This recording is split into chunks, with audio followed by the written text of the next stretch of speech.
오늘 말씀 보겠습니다. 로마서 8장 18절에서 25절의 말씀입니다.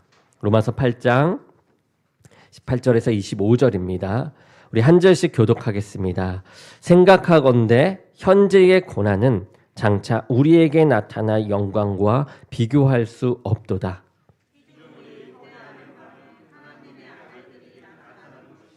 피조물이 허무한데 굴복하는 것은 자기 뜻이 아니요 오직 굴복하게 하시는 이로 말미암음이라.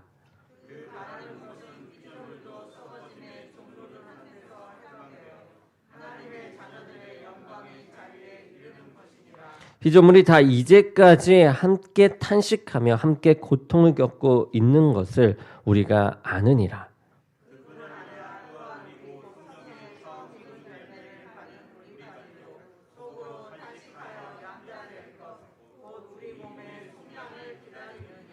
우리가 소망으로 구원을 얻었음에 보이는 소망이 소망이 아니니 보는 것을 누가 바라리요.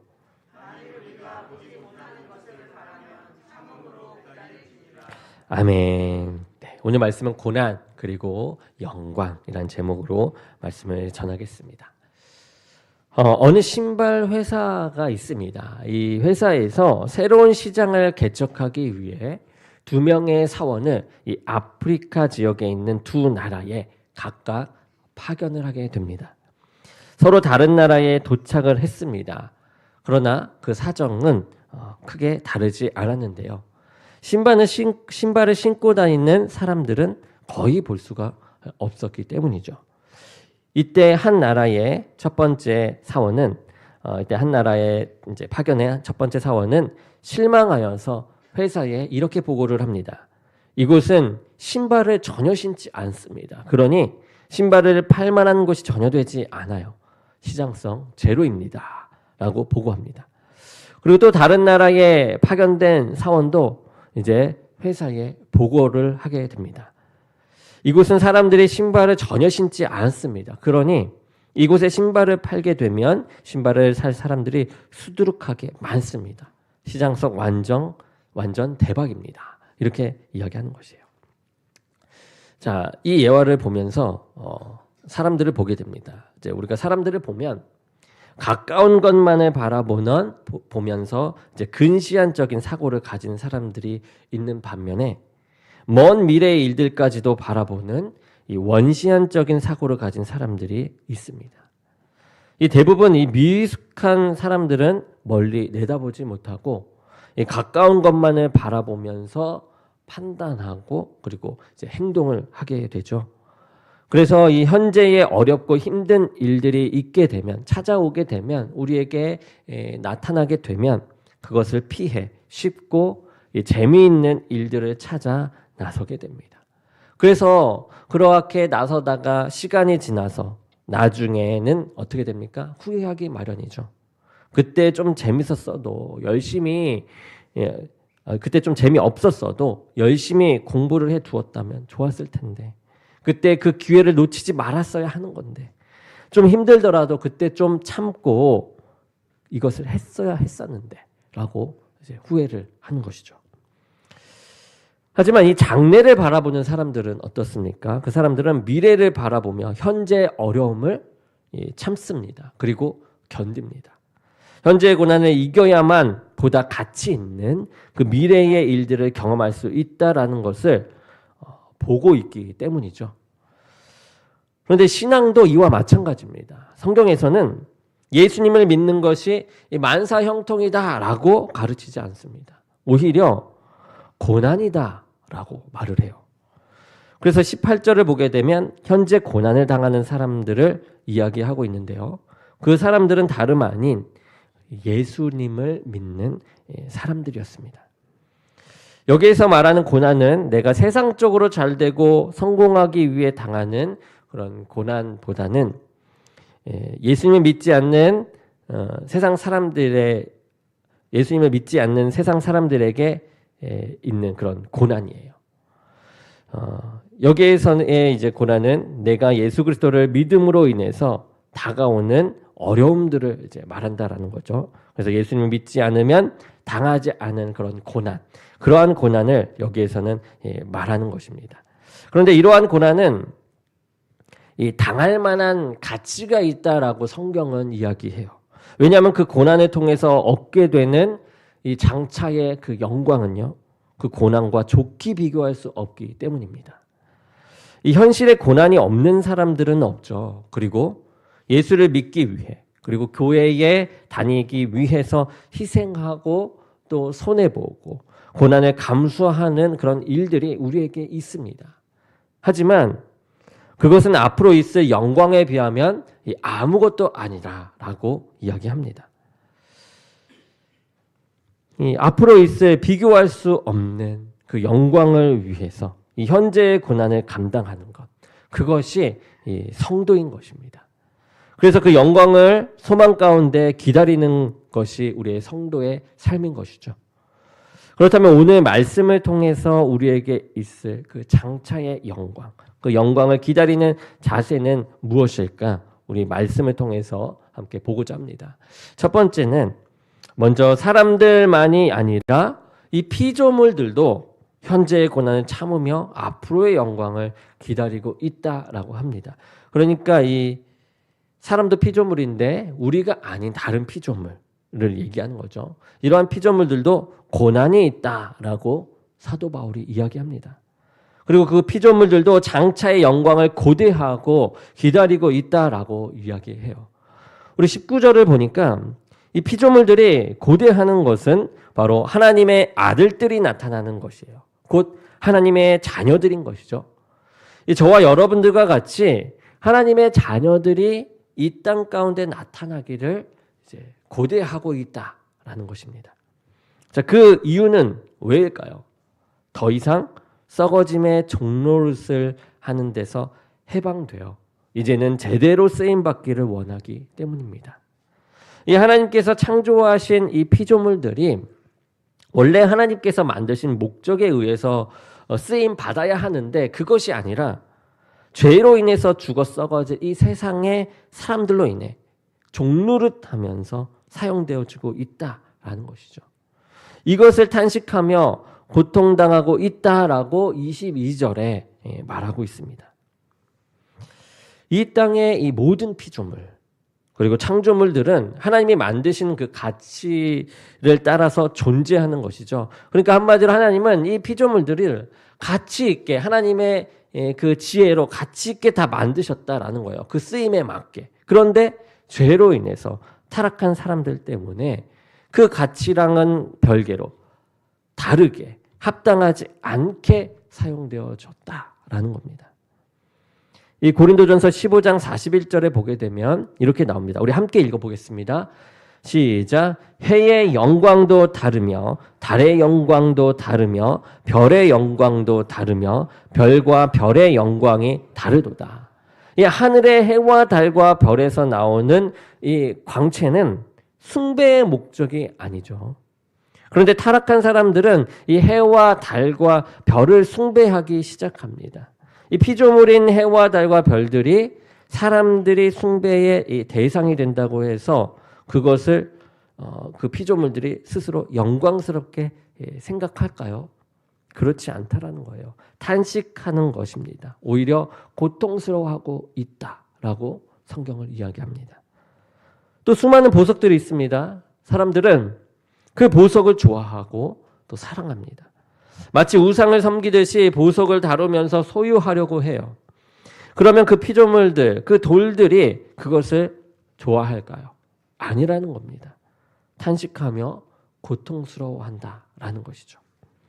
이 땅에 수많은 나무들이 있죠. 이 나무를 베어다가 커다란 우상을 만들고 그 앞에 절하면서 복을 달라고 하면 그 나무들이 오냐 고맙다라고 좋아할까요? 아니라는 거예요. 고통스러워한다라는 겁니다. 탄식한다라는 겁니다. 여러분 인도에는 수많은 우상들이 있죠. 그리고 동물들도 인도에서는 숭배의 대상이라고 합니다. 길거리에 코끼리가 지나가고 길거리에 이 소가 엎드려 있습니다. 그리고 쥐와 개들이 지나다녀도 그것을 성스럽게 생각하기 때문에 그냥 그 자리에 내버려 둡니다. 피해가죠. 사람들이 도리어 피해 다닙니다. 그런데 그러한 동물들이 자신들을 숭배해 준다고 해서 고맙다고 할까요? 아닙니다. 여러분, 탄식하는 것이에요. 고통스러워하는 것입니다. 제대로 다스려줘야 할 사람들이 다스려주지 못하기 때문이에요. 하나님을 알지 못하는 세상의 사람들로 인해서 잘못 사용되고 있는 이 자신들의 모습을 썩어짐의 종노릇한다며 탄식하고 고통스러워하는 것이죠. 자신들의 존재를 가치 있게 만드는 것이 아니라 오히려 이 허무하게 만드는 일로 인해서 피조물들도 이 고난을 당하고 있다라는 겁니다. 타락해지고 죄된 그런 피조물로 남아있게 된다라는 것이죠. 그래서 자연 만물들은 그들을 제대로 다스리고 통치한 이 하나님의 아들들을 고대하고 기다리고 있는 것이에요. 이 썩어짐의 종로를 타는 것이 아니라 자신들의 지어진 그 목적에 맞게끔 사용되어지고 살아가는 것을 원하는 것이죠. 이러한 때를 기다리며 피조물들은 고통 속에서 기다리고 있다라는 것입니다. 그러기에 성도들의 이 출현, 우리 그리스도인들, 믿는 자들의 출현은 피조물이 이 탄식하며 기다렸던 이 존재인 거예요. 우리가 그러한 존재입니다. 피조물의 가치를 제대로 회복시켜줄 존재가 하나님의 아들들, 곧 하나님의 자녀인 저와 여러분인 것입니다. 이 두 번째는 이 피조물과 마찬가지로 성도들도 이와 마찬가지라는 거예요. 예수 그리스도를 믿는 것이 이 현재의 고난을 의미하지만 이와는 좋게 비교할 수 없는 그런 영광의 있음을 바라볼 수 있기에 그때를 기다리는 것이 바로 성도입니다. 이 피조물들이 자신들이 썩어짐의 종로를 하는 것에 대해서 탄식하면서 고통을 당하는 것처럼 우리 성도들도 탄식하며 고난 중에 기다리는 것이 있습니다.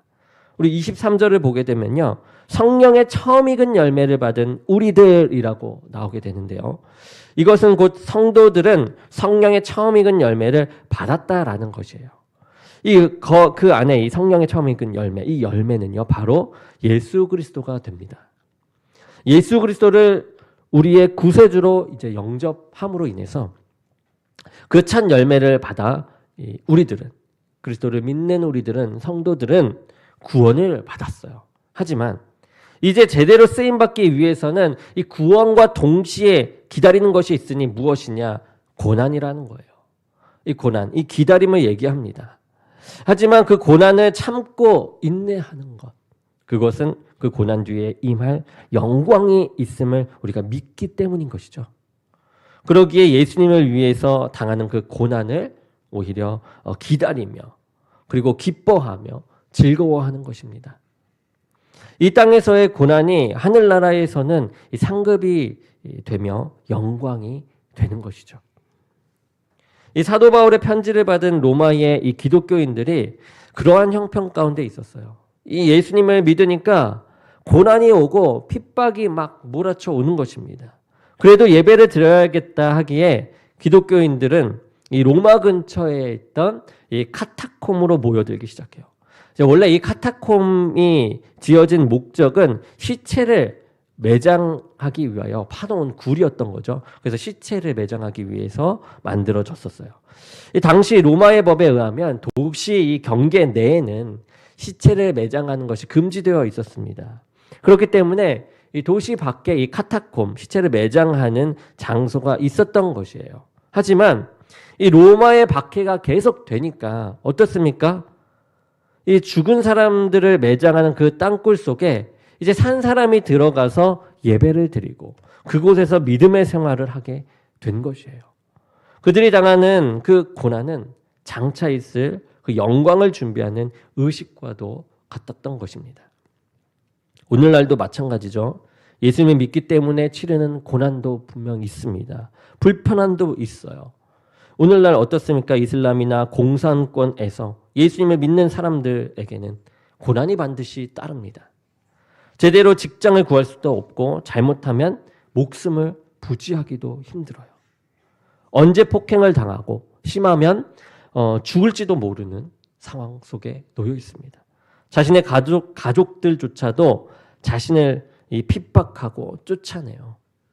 그래도 예수님을 믿습니다. 왜냐하면 그 예고된 고난을 통과해야지 하나님의 영광의 이름을 알고 있기 때문입니다. 오늘날 예수님을 믿으려고 할 때 당하는 그 고난과 어려움 너무나도 많습니다. 그렇지만 우리가 그것에 마다하지 않고 나가기 원해요. 이들은 이렇게 고난을 당한 부분도 있지만 오늘 현재 지금 우리에게도 많은 고난들이 있습니다. 그것들을 우리가 감당하며 나가기 원합니다. 그것이 장차 있을 영광의 근거가 되는 것이고 상급의 근거가 됩니다.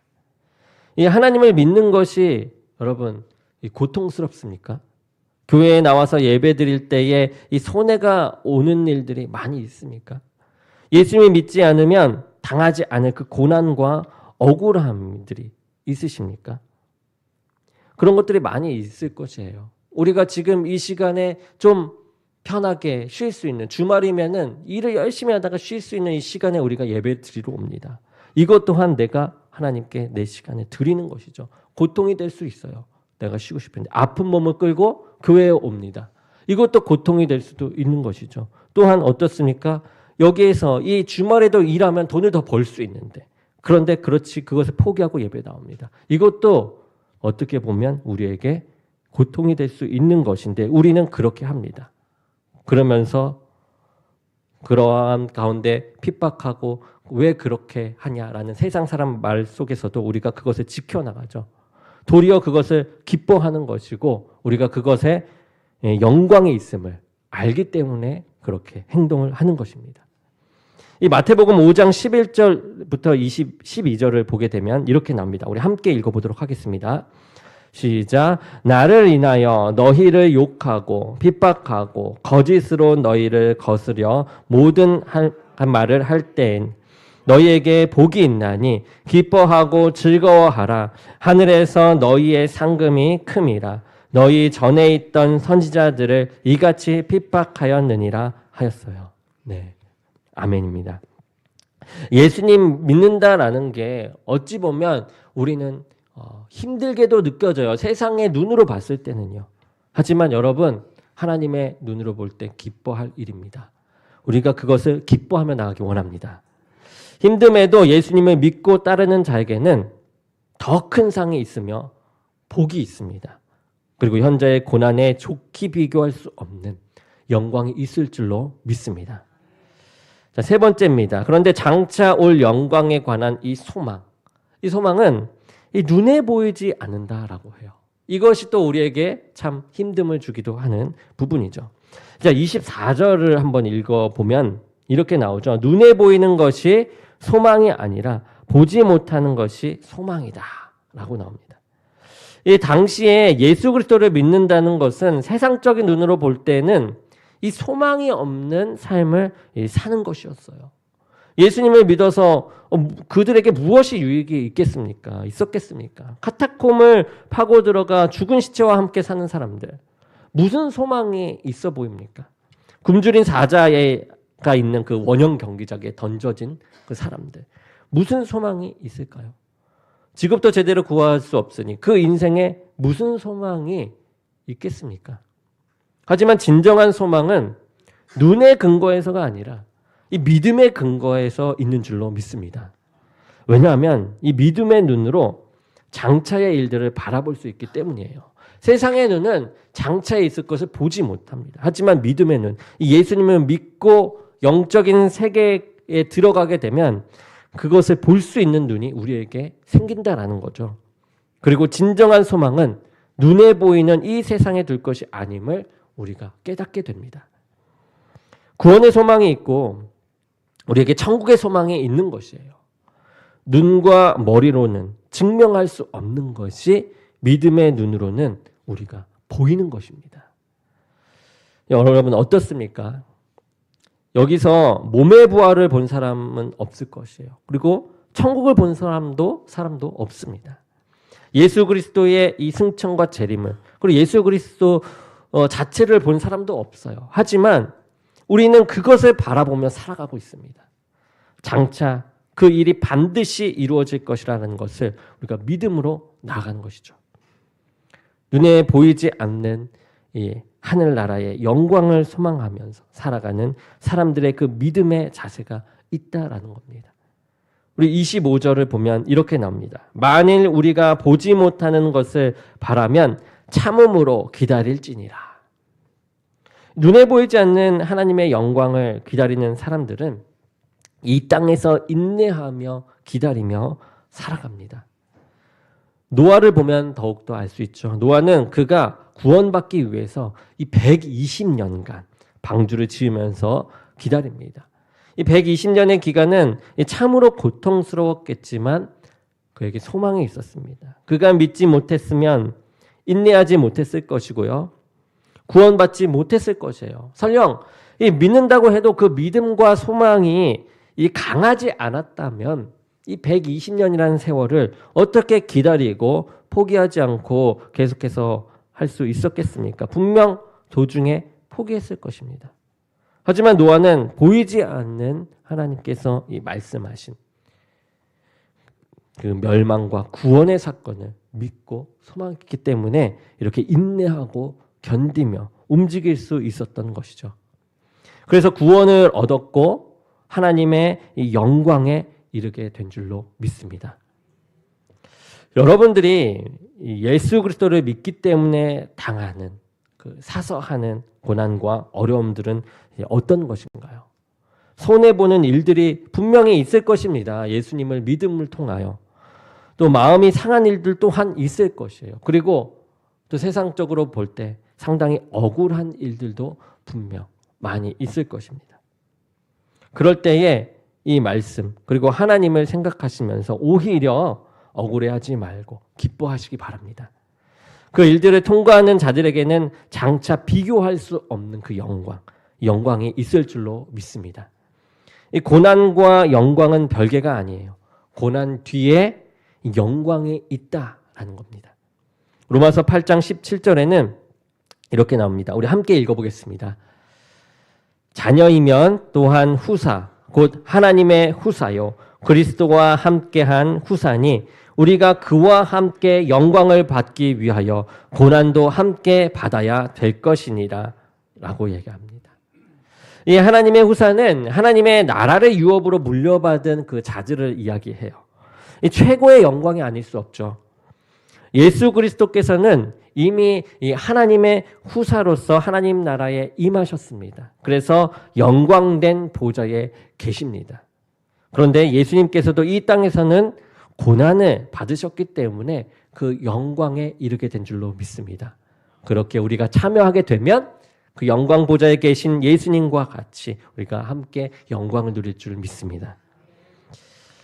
지금은 이제 우리가 단일 기도를 계속해서 이어나가고 있죠. 기도의 기간에 나오시는 이 강사님들의 이 간증들을 들어보게 되면 대부분 이 고난 중에 이 영광을 바라보고 결국 이 영광의 기쁨을 쟁취한 그런 이야기들인 것 같아요. 우리 첫째 날에는 우리 김은호 목사님께서 말씀으로 아주 단단하게 설교해 주시고 이제 둘째 날부터 강사분들이 오시게 되어서 자신들의 간증을 이야기해 주시는데요. 둘째 날은 이 김인강 교수님이셨습니다. 한번 프로필을 찾아보시면 대단한 분이시더라고요. 근데 이분은 보니까 다리를 쓸 수 없는 장애가 있으세요. 그래서 목발을 이렇게 짚고 다니시는데요. 그렇다 보니까 이제 어렸을 때는 이제 목발도 지을 수가 없는 상태였어요. 그래서 방 안에만 계셔서 늘 이 사색의 시간을 오랫동안 가지셨다라고 합니다. 이분은 이러한 상황이 분명 원망스럽고 죽고 싶었을 상황이었을 것이에요. 그런데도 이 고난 중에 영광을 주시는 하나님을 봅니다. 믿음 가운데 기도하시는 어머님의 그 기도와 그 모습들 그리고 하나님께서 나를 위하여 역사하실 것을 보게 돼요. 그래서 자신이 할 수 있는 일을 그분은 그렇게 연약한 상황 속에서도 찾습니다. 그 일은 생각해 보니까 그분에게 있어서 공부였어요. 그래서 열심히 공부합니다. 그래서 서울대학교 수학과를 졸업하고 버클리 대학에서 이 박사학위를 받았으며 이 카이스트 서울대 교수를 거쳤고 그리고 더 나아가 우리가 들어도 모를 만한 그런 난제들을 풀어낸 교수님이 되셨어요. 그리고 그러한 영광에 이르는 순간 그 영광이 오기까지 자신과 함께 하셨던 하나님을 그 기도의 자리에서, 다니엘 기도의 자리에서 담담하게 풀어 말씀해 주셨습니다. 셋째 날에는 호용한 목사님이셨어요. 이분은 이 탈북자의 자녀로 가난한 생활을 하셨고 이곳에 오셔서 하나님을 만나 그 당시 이 달동네였던 이 옥수동에서 사역을 하게 됩니다.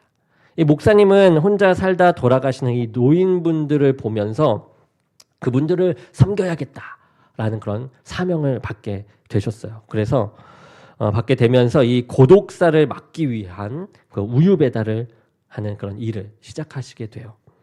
우유를 배달함으로써 매일매일 우유를 배달함으로써 하루 이틀 문 앞에 이 우유가 쌓이게 되면 이 어르신에게 무슨 병고가 생겼구나 해서 바로 조치를 하며 그리고 시신이 오랫동안 방치되는 그런 일들을 막는 일을 하셨습니다. 무엇보다 우유를 이렇게 배달을 하면서 이 외롭고 힘들어 하시는 그 어르신들과 소통하면서 외롭지 않도록 늘 이야기해 주시는 것을 볼 때 큰 은혜가 되었습니다. 무엇보다 또 자신의 것을 나누면서 헌신하면서 사람을 도움으로 하나님의 이 풍성함을 누리는 그런 영광을 목사님께서는 그 자리에서 보여주셨어요. 네 번째 날에는 이제 어제죠. 어제는 이 양진철 목사님이세요. 저랑 나이가 별반 다르지 않으신 것 같아요. 비슷한 또래의 나이인 것 같습니다. 이분은 이 시각장애인들을 돕는 일을 하세요. 이분의 삶은 몹시 제가 생각해도 큰 고난의 여정이었습니다. 이제 어머님은 없으시고 그리고 이제 동생은 중증 자폐가 있었어요. 그래서 중학교 때 이 동생을 케어하는 거가 너무 이제 힘든데도 끝까지 케어를 했다라고 해요. 씻기고 뭐 하고. 그러다가 이제 고등학생이 됩니다. 그렇게 열심히 살아갔어요.